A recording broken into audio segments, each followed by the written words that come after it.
Vous rentrez du parc canin, le cœur serré, en vous répétant la même question. Mais pourquoi mon chiot de 5 mois fuit-il tous les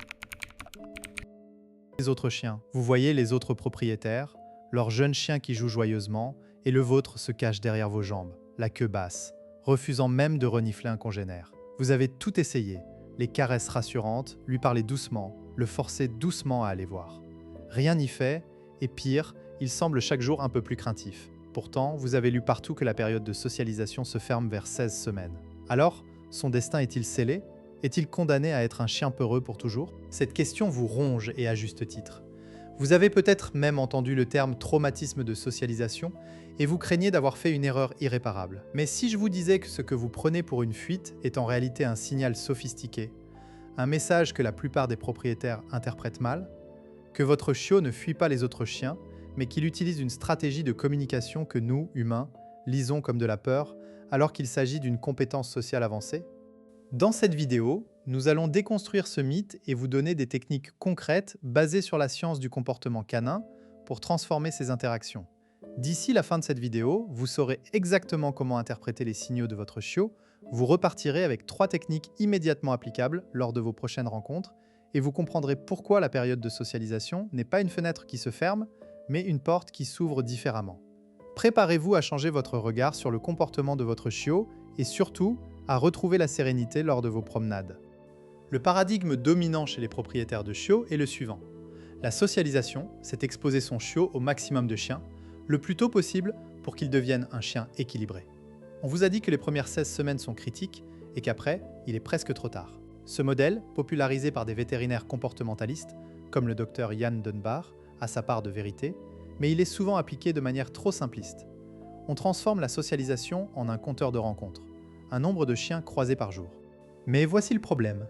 Ce modèle ignore une variable fondamentale, la qualité des interactions, pas leur quantité. Un chiot qui croise 50 chiens en une semaine, mais qui vit des expériences négatives ou stressantes, n'aura pas une socialisation réussie, bien au contraire. Pire, cette pression à socialiser à tout prix peut créer de l'anxiété chez le chiot et paradoxalement, le rendre plus craintif. On confond alors les signes de stress avec un défaut de socialisation et on aggrave le problème en forçant les rencontres. Et pourtant, ce paradigme persiste, véhiculé par des forums, des éducateurs parfois peu formés, et cette peur viscérale de rater son chien. Vous êtes-vous déjà dit, si je ne l'expose pas maintenant, il deviendra agressif ou peureux à vie? Cette croyance est source d'angoisse et malheureusement, elle mène à des actions contre-productives. Nous allons voir pourquoi. La révélation centrale de cette vidéo repose sur les travaux de Raymond et Lorna Coppinger, des biologistes qui ont étudié le comportement canin et plus particulièrement le concept de traumatisme de socialisation. Attention, ce n'est pas un traumatisme au sens humain du terme, mais un processus où le chiot apprend, par des expériences répétées, que les autres chiens sont une source d'inconfort. Le chiot ne naît pas peureux, il le devient par un mécanisme d'apprentissage associatif. Ce que vous prenez pour une fuite est en réalité un comportement d'évitement appris. Le chiot a associé la présence d'un autre chien à une sensation désagréable. Peut-être une rencontre brusque, un chien trop excité qui l'a bousculé, ou tout simplement une approche maladroite de votre part. Le chiot fuit non pas parce qu'il est asocial, mais parce qu'il a appris que la distance de sécurité est plus confortable. C'est une stratégie d'adaptation, pas une pathologie. L'étude de Coppinger montre que la fenêtre de socialisation n'est pas une période absolue, mais une phase où les apprentissages sont plus rapides. Cependant, les chiens continuent d'apprendre toute leur vie. Un chiot de 5 mois n'est pas en échec. Il est en train de construire ses associations. Si vous modifiez ces associations, vous pouvez inverser la tendance. La clé est de comprendre que votre chiot ne vous dit pas « j'ai peur », mais « cette situation est inconfortable pour moi » et que c'est un message à respecter, pas à ignorer. Prenons l'exemple de Julie, une architecte de 34 ans, vivant à Bordeaux. Elle a adopté Lucky, un croisé border collie de 4 mois. À 5 mois, Lucky fuit systématiquement tous les chiens. Julie a tout essayé. Elle le rassurait en lui disant « n'aie pas peur », elle le forçait à s'approcher, elle lui donnait des friandises quand il voyait un chien. Rien n'a fonctionné et Lucky se mettait à trembler dès qu'il apercevait un congénère à 30 mètres. Un jour, au parc, Julie rencontre Marc, un éducateur canin en formation. Marc observe et lui dit « arrête de le rassurer. Quand tu dis « n'aie pas peur », tu valides sa peur. Et quand tu le forces, tu deviens toi-même une source de stress. » Julie est perplexe. Marc lui propose un exercice. La prochaine fois que tu vois un chien au loin, ne dis rien, ne tire pas sur la laisse, ne donne pas de friandises. attend de voir ce que fait Lucky. Julie essaie. Elle voit un labrador à 40 mètres. Lucky regarde, ses oreilles se dressent, sa queue s'abaisse légèrement. Il ne fuit pas tout de suite. Au bout de quelques secondes, Lucky tourne la tête vers Julie, puis vers le chien, et enfin, il s'assied. Marc explique « Tu vois, il n'a pas fui, il a observé, puis il a cherché un signal de ta part. En ne faisant rien, tu lui as laissé le temps de traiter l'information. Le fait qu'il s'assoie est un bon signe. Il montre une intention de station, pas de fuite. » Julie répète l'exercice plusieurs fois. Elle note que Lucky ne fuit que lorsque le chien s'approche trop vite ou si le propriétaire le regarde fixement. Elle réalise que Lucky n'a pas peur des chiens, mais des approches directes et rapides. Marc lui apprend à lire les signaux de stress, le bâillement, le léchage de babine, le détournement de tête. Ce sont des signes que Lucky demande un peu de distance. Aujourd'hui, Julie peut promener Lucky dans des zones modérément fréquentées. Il ne fuit plus, il choisit parfois de s'approcher, parfois non.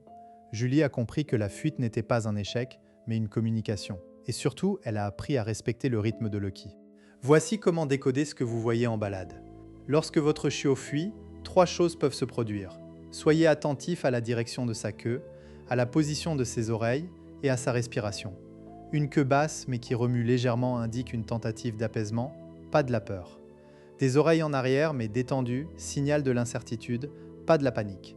Une respiration rapide et superficielle est un signe de stress. Ensuite, observez la distance de fuite. À quelle distance votre chiot commence-t-il à s'éloigner? Plus de 10 mètres, entre 5 et 10, moins de 5. Plus la distance est grande, plus son seuil de tolérance est bas. Cela signifie que les expériences négatives ont été fortes ou répétées. A l'inverse, s'il ne fuit qu'à moins de 5 mètres, c'est qu'il est encore ouvert à des associations positives. Enfin, interrogez-vous sur votre propre comportement. Est-ce que vous tirez sur la laisse quand vous voyez un chien? Est-ce que vous parlez d'une voix aiguë?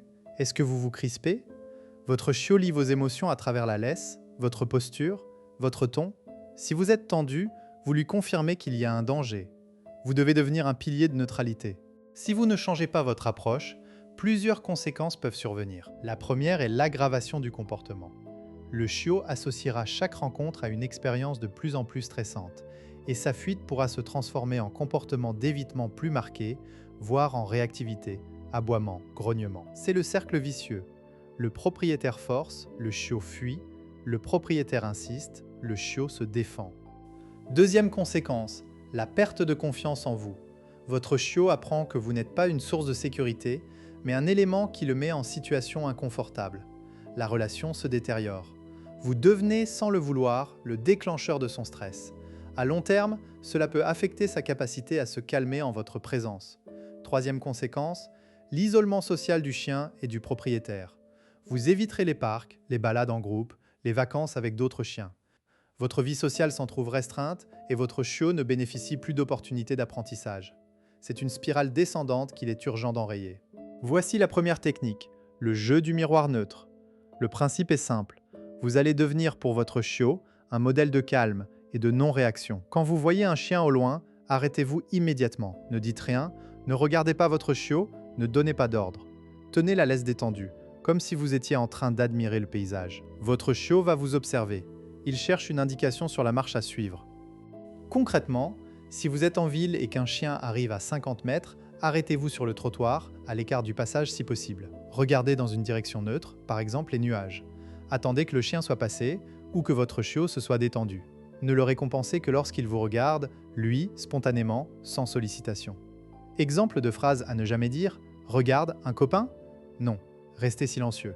Votre silence est votre outil. Cette technique apprend à votre chiot que les chiens ne sont pas un signal d'alarme. Elle lui montre que vous gérez la situation et qu'il n'a pas à prendre la décision de fuir. Au bout de quelques répétitions, vous verrez que votre chiot cessera de fuir pour se tourner vers vous en quête de confirmation. C'est à ce moment-là que vous pouvez lui offrir une récompense. Deuxième technique, la décompression à la demande. Il s'agit d'offrir à votre chiot une issue, un endroit où il se sent en sécurité, quand il exprime des signes de stress. Cela peut être derrière vos jambes, derrière un buisson, ou simplement un mouvement de votre corps qui crée une barrière. L'important est que ce soit votre chiot qui décide d'y aller, pas vous qui l'y poussiez. Imaginez la scène. Vous êtes dans un champ, un chien s'approche à allure modérée. Votre chiot commence à lécher ses babines et à détourner la tête. C'est le moment. Ouvrez un espace entre vos jambes en vous mettant de côté, comme si vous l'invitiez à passer derrière vous. Ne le forcez pas, ne le touchez pas. S'il choisit de se placer derrière vos mollets, restez immobile et respirez calmement. Ne le récompensez pas encore, attendez qu'il en ressorte de lui-même. Cette technique a deux avantages. Elle donne à votre chiot un contrôle sur son environnement, ce qui réduit son stress. Et elle crée une association positive entre votre corps et la sécurité. Petit à petit, votre chiot saura que derrière vous, c'est le calme. Attention, ne faites pas de cet endroit une prison. Laissez-le libre de sortir quand il se sent prêt. La phrase mentale que vous pouvez avoir est « Tu as le choix, je te protège ». Troisième technique, la distraction sélective. Il ne s'agit pas de détourner l'attention de votre chiot à tout prix, mais de la rediriger vers une activité qu'il apprécie, avant même que le stress n'apparaisse. Le but est d'installer un nouveau réflexe. Quand vous voyez un chien à bonne distance, vous initiez un petit jeu ou un exercice connu. Par exemple, vous pouvez apprendre à votre chiot un mot de déclencheur, comme « touche », où il vient toucher votre main avec son nez. Pratiquez cet exercice à la maison, puis en extérieur sans chien. Ensuite, quand un chien apparaît au loin, encore sous le seuil de réaction, donnez l'ordre « touche » et récompensez. Exemple de séquence, vous voyez un caniche à 30 mètres. Votre chiot le regarde mais ne fuit pas encore. Vous dites « Lucky, touche » d'un ton joyeux mais pas aigu. Il se tourne vers vous, touche votre main, vous le récompensez avec une friandise. Cela crée une association. Chien loin et jeu sympa avec toi. Évitez de le faire si votre chiot est déjà en état de stress, cela ne fonctionnera pas. La clé est d'intervenir avant la fuite, dans la phase d'observation. Si vous attendez qu'il tremble, il est trop tard. Reculez et reprenez plus tard. Petit à petit, vous pourrez réduire la distance. Vous vous dites peut-être « Oui, mais si je ne fais rien, mon chiot va devenir encore plus peureux, non ?» C'est une objection légitime. En réalité, ne rien faire est préférable à forcer. Si vous ne renforcez pas sa peur par des paroles ou des gestes, votre chiot reviendra naturellement vers un état neutre plus vite. Le simple fait de ne pas agir est une action en soi, celle de laisser le temps à votre chiot de gérer. Autre objection, mon chiot fuit même quand aucun chien n'est là, il anticipe. Dans ce cas, il a probablement généralisé à des lieux ou des contextes. La solution est de revenir à des environnements très calmes où la probabilité de croiser un chien est quasi nulle et de reconstruire la confiance. Par exemple, promenez-le à des heures creuses, dans des zones peu fréquentées. Ne cherchez pas à exposer, mais à créer des expériences neutres. Enfin, les autres propriétaires me disent que je le surprotège, que je devrais le laisser se débrouiller. Écoutez votre chiot, pas les passants. L'approche « il faut qu'il apprenne » ne tient pas compte de son seuil de tolérance. Un chiot qui fuit n'apprendra rien de positif en étant forcé. Au contraire, vous risquez de créer une association durable de peur. Ayez confiance en votre jugement. Ce que vous devez retenir, c'est que votre chiot de 5 mois n'est pas un cas désespéré. Il vous envoie un message et vous avez désormais les outils pour le comprendre. La fuite n'est pas l'ennemi, c'est un indicateur. En respectant son rythme, en devenant son point d'ancrage, vous allez transformer ses promenades. Imaginez dans quelques semaines. Vous marchez tranquillement, votre chiot vous regarde, un chien passe à 10 mètres, il renifle un peu, puis continue son chemin. Cette image est à votre portée. Si cette vidéo vous a aidé, posez en commentaire la situation de votre chiot. Décrivez sa réaction, la distance à laquelle il fuit, ce que vous avez essayé. Ensemble, nous construirons une communauté de propriétaires éclairés. Abonnez-vous pour ne pas manquer les prochaines vidéos où nous décortiquerons d'autres mythes du comportement canin. Et n'oubliez pas, vous êtes le meilleur interprète de votre chien, à condition d'apprendre sa langue.